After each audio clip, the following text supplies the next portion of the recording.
పతిమతో పదునెక్కిన వ్యక్తిత్వం, గౌరవ ముఖ్యమంత్రి అందించిన స్ఫూర్తితో ప్రతిపక్షంలోనే కదం తొక్కిన యువగళం, భారత పార్లమెంట్లో నిరంతరం వినిపించే తెలుగు సుస్వరం రామ్మోహన్ నాయుడు గారు.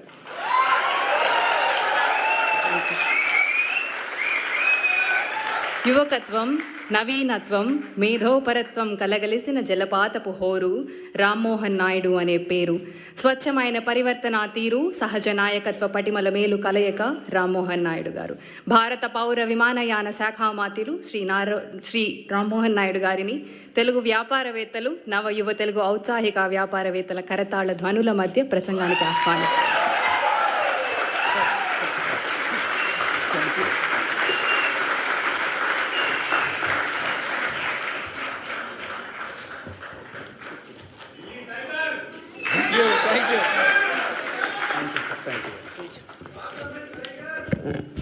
అందరికీ నమస్కారం.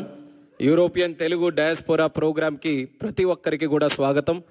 వేదికను అలంకరించిన మన అందరి అభిమాన నాయకుడు, నవ్యాంధ్రప్రదేశ్ నిర్మాత, తెలుగు వారందరికీ కూడా ప్రపంచంలో ఎక్కడ ఉన్న కేర్ ఆఫ్ అడ్రస్. రియల్ లైఫ్లో మనం అందరం సూపర్ స్టార్స్ చూసాం, కానీ రియల్ లైఫ్లో మనకు అందరికీ కూడా సూపర్ స్టార్ అయినటువంటి మనకి ఆర్కిటెక్ట్, మనకి విజనరీ, అలాగే మనకి బిల్డర్ మన ముఖ్యమంత్రి వర్యులు నారా చంద్రబాబు నాయుడు గారికి, అలాగే యువగల రథసారథి, నేటి యువతరానికి స్ఫూర్తినిస్తూ ఆయన గురించి ఎన్నో మాటలు మనం అందరం విన్నాం, రేపు భవిష్యత్తులో కూడా వింటాం. అన్నిటికంటే ఆయన తాలూకా వ్యక్తిత్వం ఒక్క మాటలో చెప్పాలనంటే, ఆయన మంగళగిరిలో ఓడిపోయిన తర్వాత ఎంతోమంది ఎన్నో సలహాలు ఇచ్చారు. మీరు ఎక్కడైనా కొంచెం సామాన్యమైన తెలుగుదేశం పార్టీకి అనుకూలంగా ఉండే కాన్స్టిట్యున్సీ తీసుకోండి, ఒకే ఒక్క మాట చెప్పాడు, ఎక్కడ ఓడిపోయాను అక్కడే గెలిచి చూపిస్తారు, ఎన్నిసార్లు అయినా సరే ఇక్కడే పోటీ చేస్తున్నాను. అలాంటిది ఈరోజు పోటీ చేసి రాష్ట్రంలోనే అత్యధికమైనటువంటి మెజారిటీతో ఈరోజు గెలుపు సాధించినటువంటి మన యువ నాయకుడు నారా లోకేష్ గారు, అలాగే మంత్రివర్యులు, మరొక డైనమిక్ మినిస్టర్, మన అందరికీ కూడా ఎంతో స్ఫూర్తినిచ్చే విధంగా ఇండస్ట్రీస్ని, ఇన్వెస్ట్మెంట్స్ని ఈరోజు ముందుకు నడిపిస్తున్నటువంటి టీజీ భరత్ గారు, ఈ కార్యక్రమంలో పార్టిసిపేట్ చేస్తున్నటువంటి ఎన్ఆర్ఐ తెలుగు కమ్యూనిటీ ప్రతి ఒక్కరికి, కేవలం స్విట్జర్లాండ్ జ్యూరికే కాకుండా యూరోప్ నలుమూలల నుంచి కూడా మన అభిమాన నాయకుడు ఇక్కడికి వస్తున్నారనంటే మనం స్వాగతం పలకాలి, ఆయనకి కలవాలని నలుమూలల నుంచి వచ్చేసినటువంటి ప్రతి ఒక్కరికి మరొక్కసారి మనస్ఫూర్తిగా నా హృదయపూర్వకమైనటువంటి నమస్కారాలు తెలియజేసుకుంటున్నాను. మీకు చంద్రబాబు నాయుడు గారిని చూసిన తర్వాత మీ అందరికీ ఎంత ఆనందంగా ఉందో, నాకు ప్రత్యేకంగా మిమ్మల్ని అందరినీ చూసిన తర్వాత మరింత ఆనందం కలుగుతుంది. తెలుగువారు ఇంతమంది ఇక్కడ అందరూ కూడా ఉన్నారా? అంత సామాన్యమైనటువంటి విషయం కాదు. మన సొంత రాష్ట్రాన్ని వదిలేసి, మనకి ఎన్నో కష్టాలను ఎదుర్కొని, కుటుంబాన్ని దూరం పెట్టుకొని అక్కడికి వెళ్ళిన తర్వాత భాష తెలియకపోయినా, వాతావరణం పడకపోయినా, మరి ఎన్నో కష్టాలు అనుభవించి ఈరోజు మీకంటూ ఒక ప్రత్యేకమైనటువంటి స్థానం, ఒక గౌరవం, ఒక భవిష్యత్తు సంపాదించుకున్నారనంటే నిజంగా మీ అందరి ఆ యొక్క కెపాసిటీకి, కేపబిలిటీ, కమిట్మెంట్ కూడా మరొకసారి ఈ వేదిక ద్వారా మన తెలుగు కమ్యూనిటీ అందరూ కూడా ఇది సాధించుకొని ఇక్కడ ఉంటున్నటువంటి ప్రతి ఒక్కరికి నా తాలూకా అభినందనలు మిమ్మల్ని అందరినీ కూడా చూసి తెలియజేసుకుంటున్నాను. మరి ఈరోజు తెలుగువారి గురించి చెప్పాలనంటే మన ఎవరికంటే తక్కువ కాదు. ఆవకాయ అయినా, ఐటీ అయినా, గోదావరి అయినా, గ్లోబలైజేషన్ అయినా,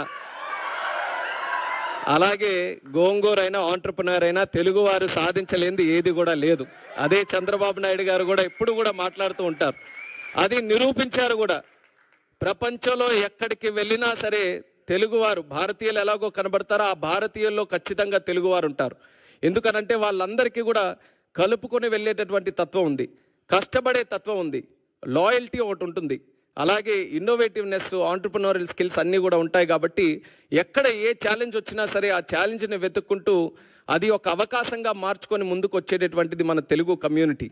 అటువంటి కమ్యూనిటీ ఈరోజు ఒక విషయం చెప్పాలనంటే, ఎన్డీఏ ప్రభుత్వం మనం ఆంధ్రప్రదేశ్ రాష్ట్రంలో చూసాం. 5 సంవత్సరాలు కూడా ఎన్నో కష్టాలు మనం అనుభవిస్తే ఒక రకంగా తెలుగు వారందరూ కూడా రెస్పాన్సిబిలిటీ తీసుకున్నారు. మనం కానీ ఈరోజు రియాక్ట్ అవ్వకపోతే రేపు నష్టపోయేది ఏదో ఒక తెలుగుదేశం పార్టీనో లేకపోతే ఒక రాజకీయ నాయకులో, కొంతమంది వ్యక్తులో కాదు, యావత్ తెలుగు జాతి అందరం కూడా నష్టపోతామని ఆ రెస్పాన్సిబిలిటీ అందరూ కూడా తీసుకొని ఈరోజు ఒక పెద్ద మెజారిటీతో ఎప్పుడు ఊహించలేనటువంటి మెజారిటీతో సుమారు 93% స్ట్రైక్ రేట్తో ఒక రాష్ట్ర ప్రభుత్వం వచ్చిందనంటే అది ఫస్ట్ ఆఫ్ ఇట్స్ కైండ్ మన ఆంధ్రప్రదేశ్ రాష్ట్రంలో వచ్చింది. దానికి కారణం మీరందరూ కూడా ఆంధ్రప్రదేశ్ రాష్ట్రంలో ఉండి ఆ రోజు ఓటు వేసినటువంటి వాళ్ళు ఎంత రెస్పాన్సిబిలిటీ ఫీల్ అయ్యి ఆ రోజు కార్యక్రమంలో పాల్గొన్నారో ఎన్ఆర్ఐస్గా ఉన్నటువంటి వ్యక్తులు కూడా చూసాం. ఎన్నో మల్టిపుల్ ప్లాట్ఫామ్స్లో వాళ్ళు ప్రత్యేకంగా రాష్ట్రం వచ్చినప్పుడు కానీ సోషల్ మీడియా ద్వారా కానీ ఫోన్ల ద్వారా కానీ లేకపోతే వాళ్ళ కంట్రీలో ఉన్నప్పుడు వాళ్ళు అనేక కార్యక్రమాలు చేసి కానీ వాళ్ళందరూ కూడా రెస్పాన్సిబిలిటీ ఫీల్ అయ్యి మీరందరూ కూడా అందులో పార్టిసిపేటివ్గా ఆ ఎలక్షన్స్లో పాల్గొన్నారు కాబట్టే హిస్టారిక్ మెజారిటీ మన రాష్ట్రంలో చూసాం. ఆ మెజారిటీ ఎలాంటిదంటే కేవలం రాష్ట్రంలోనే హిస్టారిక్ కాదు, దేశంలో కూడా ఒక పలంగా మళ్ళీ ఎన్డీఏ ప్రభుత్వం ఈరోజు ఏర్పడిందనంటే అది తెలుగు వారి పవర్తోనే అనేది మనం అందరం గుర్తుపెట్టుకోవాలి. అలాంటి ఎక్స్ట్రాడినరీ విక్టరీ మీరందరూ కూడా కల్పించారు. అది ఎందుకు చెప్తున్నానంటే మళ్ళీ మనం ఆ రోజులు గుర్తుపెట్టుకోవాలి. ఏం జరుగుతుందా అని భయపడుతున్నటువంటి రోజుల్లో ఒక కన్ఫ్యూజ్డ్ స్టేట్లో అందరం కూడా ఉన్నప్పుడు ఏమీ తెలియనటువంటిది అసలు భవిష్యత్తు ఎలాగుంటుందో ఒక కన్ఫ్యూజన్ ఉన్నప్పుడు కూడా అందరూ కూడా కలిసి కట్టుగా మీరందరూ కూడా కలిసి ఒక పని చేస్తే దాని రిజల్ట్ ఎలాగుందో మీరందరూ కూడా చూశారు కదా జూన్ 4వ తేదీన. అది మన అందరికీ కూడా స్ఫూర్తి. రేపు కూడా మనం ఏదైనా ఒక లక్ష్యం మనం సాధించాలనంటే మనం చేయాల్సిందంతా అందరం కూడా ఐకమత్యంగా కలిసికట్టుగా లక్ష్యం వైపు చేస్తే అది ఎంత పెద్ద కష్టమైనటువంటి పని అయినా సరే అది ఖచ్చితంగా సాధించగలమనేది మొన్న జరిగినటువంటి ఎలక్షన్స్ ఆ రిజల్టే మనందరికీ కూడా ఒక ఇన్స్పిరేషన్ అనేది కూడా ఈ సందర్భంగా తెలియజేస్తున్నాను. ఆ ఎలక్షన్స్లో ఏ రకంగా మీరు అందరూ కూడా పార్టిసిపేట్ చేసి ఈరోజు ఇంత చక్కగా ఒక ప్రభుత్వాన్ని ఏర్పాటు చేయడానికి మీరు అందరూ కూడా కృషి చేశారో this is the time that we give back to you, to give back to the whole Telugu community. ఆ ఉద్దేశంతోనే ఈరోజు దావోస్ వచ్చి సాధారణంగా ఏం చేయాలి, దావోస్ వచ్చిన తర్వాత ప్రపంచం నుంచి ఎవరెవరు వస్తున్నారో వాళ్ళందరికీ కూడా కలవాలి. కానీ చంద్రబాబు నాయుడు గారి ఉద్దేశం ఎక్కడికి వెళ్ళినా ముందు మన తెలుగు వాళ్ళతోనే శ్రీకారం చుట్టాలి, తెలుగు వాళ్ళతోనే కలవాలి. మనం ఈరోజు ఆంధ్రప్రదేశ్ రాష్ట్రాన్ని బ్రహ్మాండంగా వరల్డ్లోనే ఒక నెంబర్ 1గా తయారు చేయాలనంటే ప్రపంచంలో ఉన్న వ్యక్తులందరినీ కూడా తీసుకొని రావడమే కాదు, తెలుగు వాళ్ళలో కూడా ఆణిముత్యాలు ఎవరైతే ఉన్నారో వాళ్ళను కూడా మళ్ళీ ఇంక్లూడ్ చేసుకొని వాళ్ళను కూడా మళ్ళీ తీసుకొని రావాలని ఈరోజు బ్రహ్మాండంగా ఈ కార్యక్రమం కూడా పెట్టడం జరిగింది. Very inspirational program. ఇది ఖచ్చితంగా ఒక మంచి రిజల్ట్స్ భవిష్యత్తులో ఈల్డ్ చేస్తుంది అన్నటువంటి నమ్మకం ఉంది. మా నమ్మకం అంతా ఒక్కటే, the one and only man Chandrababu Naidu గారు. ఆ వ్యక్తి రాజకీయాలు ఎప్పుడు మొదలుపెట్టారో తెలుసా? 1978లో ఆ లిస్టు తీసుకోండి.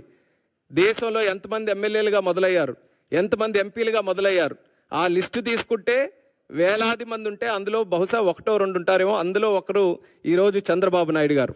అయితే వాళ్ళందరికీ కూడా వయసు అయిపోయింది, కానీ ఈయనకి మాత్రం వయసు అవ్వలేదు. నలుగురు యంగ్స్టర్స్ ఉన్నాయి ఈరోజు వేదిక మీద. అగ్రీ చేస్తారా లేదా? నలుగురు యంగ్స్టర్స్, అందరిలో కూడా విజన్లో యంగెస్ట్ ఎవరైనా ఉన్నారంటే చంద్రబాబు నాయుడు గారు. నేను ఎప్పుడు కూడా చెప్తుంటాను, మేము వయసులో యంగ్ కానీ ఆలోచనలో మాత్రం మాకంటే యంగ్. ఆయన స్పీడ్ పట్టుకోవాలంటే మాకు ఇప్పటికీ కూడా చేత కావట్లేదు. ఆయన గైడెన్స్, ఆయన తాలూకా మెంటర్షిప్ వల్ల ఈరోజు మేము కూడా చిన్న స్థాయి నుంచి ఈరోజు ఈ స్థాయి వరకు నేను కూడా ఒక యంగ్స్టర్గా నేను చెప్తున్నాను. నాన్నగారు చనిపోయిన తర్వాత ఒక కుటుంబ పెద్దల ఆయన దగ్గర చేర్చుకొని ఈరోజు 3వసారి కూడా ఎంపీ గెలవడానికి ఒక మంచి మెంటర్షిప్తో మాలాంటి నాయకుల్ని మళ్ళీ పార్టీలో తయారు చేస్తూ ఈరోజు రాష్ట్రానికి అందిస్తున్నారంటే అది ఆయన తాలూకా దూరదృష్టికి, ఆయనకి ఈ జాతి మీద ఉన్నటువంటి కమిట్మెంట్కి అది ఒక చిత్తశుద్ధి అనేది కూడా ఈ సందర్భంగా తెలియజేస్తున్నాను. టుడే ఆయనతో పాటు స్విట్జర్లాండ్ లాంటి దేశంలో ఆయనతో పాటు ఒక వేదిక పంచుకొని ఆయన ద్వారా పెరిగినటువంటి ఒక నాయకుడిగా భారతదేశంలోనే అతి చిన్న వయసులో ఉన్నటువంటి ఒక క్యాబినెట్ మినిస్టర్గా ఆయన పక్కన కూర్చున్నానంటే అది ఆయనకున్నటువంటి విజన్ అనేది కూడా ఈ సందర్భంగా తెలియజేస్తున్నాను. ఆ విజన్ ఈరోజు నేను ఏ రకంగా అయితే ఆయన నమ్మి ఆయన తాలూకు ఆలోచనలకు అనుగుణంగా ముందుకు నడిచానో మీ అందరికీ కూడా అదే తెలియజేసుకుంటున్నాను. ఆయన ఆలోచనలు కానీ మీరు స్వీకరించి ఆయన ఏ మాటలైతే మన కోసం చెప్తున్నారో అవి అంగీకరిస్తూ దాని వైపు మనం అడుగులు వేస్తే మీరు కూడా ఎక్స్ట్రాడినరీ రిజల్ట్స్ మీరు అందరూ కూడా మీ తాలూకా ప్రొఫెషన్లో మీ జీవితంలో ఖచ్చితంగా సాధిస్తారు. మనకందరికీ కూడా ఇటువంటి నాయకుడు ఉండడం మనం చేసుకున్నటువంటి అదృష్టం. అది ప్రతి ఒక్కరూ కూడా సద్వినియోగం చేసుకోవాలి. అది రానున్న రోజుల్లో మనం అందరం కూడా ఈరోజు ప్రపంచంలో తెలుగు వాళ్ళు ఎంతోమంది ఎన్నో పెద్ద పెద్ద కంపెనీలకి ఉన్నతమైనటువంటి స్థాయిలో ప్రాతినిధ్యం వహిస్తున్నారు. అంటే దేశంలో ప్రపంచంలో ఏ కంపెనీలు చూసినా సరే తెలుగు వాళ్ళందరూ కూడా మంచి పొజిషన్స్లో ఉన్నారు. అంత కెపాసిటీ మన తెలుగు వాళ్ళకు ఉన్నప్పుడు మన తెలుగు ల్యాండ్ ఎందుకు ప్రపంచంలో నెంబర్ 1 ఉండకూడదు? అది ఆయన తాలూకు ఆలోచన. అందుకనే అమరావతి లాంటి క్యాపిటల్ నిర్మిస్తే కేవలం ఆంధ్రప్రదేశ్ రాష్ట్రానికే కాదు, భారతదేశానికే కాదు, ప్రపంచం అందరూ కూడా గర్వంగా చెప్పుకునే రాజధాని మన ఆంధ్రప్రదేశ్ రాష్ట్రంలో ఉండాలని ఆయన శ్రీకారం చుట్టారు. మనకేంటంటే 5 సంవత్సరాలు కరెంటు కట్ చేసినట్టుగా అంధకార ప్రదేశ్ అయిపోయింది ఆంధ్రప్రదేశ్ అంతా. మళ్ళీ ఈరోజు 1000 కిలోవాట్లు ఉన్నటువంటి ఒక బలాన్ని, ఒక ఎలక్ట్రికల్, ఒక పవర్ స్టేషన్ని మళ్ళీ ఈరోజు అందించినట్టుగా చంద్రబాబు నాయుడు గారి తాలూకు పనితీరుతో ముందుకు నడుస్తున్నాం. మీ అందరికీ కూడా ఆహ్వానిస్తున్నాం. మళ్ళీ కనెక్ట్ అవ్వండి. ఏ రకంగా ఎలక్షన్స్లో రెస్పాన్సిబిలిటీ తీసుకున్నారో స్వర్ణాంధ్రప్రదేశ్ నిర్మాణంలో కూడా చంద్రబాబు నాయుడు గారి తాలూకా నాయకత్వంలో అందరూ కూడా కలిసికట్టుగా పనిచేద్దాం. మీతో పాటు ఒక తెలుగు వ్యక్తిగా అందరం కూడా కలిసి తిరిగి మన జాతికి, మన ప్రాంతానికి, మన రాష్ట్రానికి మంచి చేసే విధంగా అందరం కూడా కాంట్రిబ్యూట్ చేద్దామని తెలియజేసుకుంటూ, సివిల్ ఏవియేషన్ మినిస్టర్గా ఉన్నాను కాబట్టి ఆ 2 విషయాలు చెప్పకపోతే మీరు కూడా మళ్ళీ నన్ను పట్టుకుంటారు. మీరందరూ కూడా దేశం అంతా తిరుగుతున్నారు, ప్రపంచం అంతా తిరుగుతున్నారు, మళ్ళీ మీకు కనెక్ట్ చేసే బాధ్యత నాదే. కాబట్టి ఈరోజు చాలామంది రిప్రజెంటేషన్స్ కూడా డెన్మార్క్ నుంచి, బెల్జియం నుంచి, బ్రసెల్స్ అవన్నీ కూడా చాలామంది రిప్రజెంటేషన్స్ ఉన్నాయి. డైరెక్ట్ ఫ్లైట్స్ కావాలని నేను తప్పకుండా దాని మీద ప్రత్యేకమైనటువంటి దృష్టి పెట్టి ముందుగా చంద్రబాబు నాయుడు గారి తాలూకా డైరెక్షన్లో మనకుండేటటువంటి ఎయిర్పోర్ట్స్, ఒక 7 బ్రహ్మాండమైన ఎయిర్పోర్ట్స్ మన రాష్ట్రంలో ఉంటే డొమెస్టిక్ కనెక్టివిటీ ఇంప్రూవ్ చేయడానికి లాస్ట్ 6-7 మంత్స్ కూడా కృషి చేసాం. బాగా పెరిగింది. ఒక ఎగ్జాంపుల్ నేను ఇవ్వాలంటే సార్ కూడా అదే చెప్పాం. డిసెంబర్ 2023లో విజయవాడ ఎయిర్పోర్ట్ నుంచి సుమారు 98,000 ప్యాసింజర్స్ ఫ్లై అయితే మళ్ళీ 1 ఇయర్ తర్వాత డిసెంబర్ 2024 ఆయన చీఫ్ మినిస్టర్ అయిన తర్వాత సుమారు 1,45,000 మంది పెరిగారు. అంటే 45% వరకు కూడా ఇంక్రీజ్ అయింది. అలా ఎయిర్ ట్రావెల్ కూడా ఈరోజు రాష్ట్రంలో పెరుగుతూ వస్తుంది. ఎయిర్పోర్ట్స్ కూడా పెంచడానికి ఆయనకు మంచి ఆలోచనలు ఉన్నాయి. దాని పరంగా కూడా చేస్తాం. దానితో పాటు ఇంటర్నేషనల్ కనెక్టివిటీ మనకుండే సిటీస్ నుంచి కూడా ఇంప్రూవ్ చేయాలనేది సార్ కూడా మాకు గైడెన్స్ ఇచ్చి ముందుకు నడిపిస్తున్నారు. అది ఖచ్చితంగా నాకుండే పొజిషన్ని సద్వినియోగం చేసుకొని మన రాష్ట్రంలో ఇంటర్నేషనల్ కనెక్టివిటీ కూడా ఇంప్రూవ్ చేయడానికి నా వంతుగా ఫుల్ కమిట్మెంట్తో నేను పనిచేస్తాను. మీరు కూడా స్పెసిఫిక్గా చెప్పిన విషయాల్లో కూడా ప్రత్యేక ఫోకస్ పెడతానని కూడా ఈ సందర్భంగా తెలియజేసుకుంటూ ఈరోజు ఈ కార్యక్రమంలో పార్టిసిపేట్ చేసే అవకాశం రావడం నిజంగా నేను ఎంతో సంతోషంగా భావిస్తున్నాను. అలాగే ఇక్కడికి విచ్చేసినటువంటి ప్రతి ఒక్కరికి కూడా మరొకసారి నా హృదయపూర్వకమైనటువంటి ధన్యవాదాలు తెలియజేసుకుంటూ మీ అందరి దగ్గర సెలవు తీసుకుంటున్నాను. జై హింద్, జై జన్మభూమి.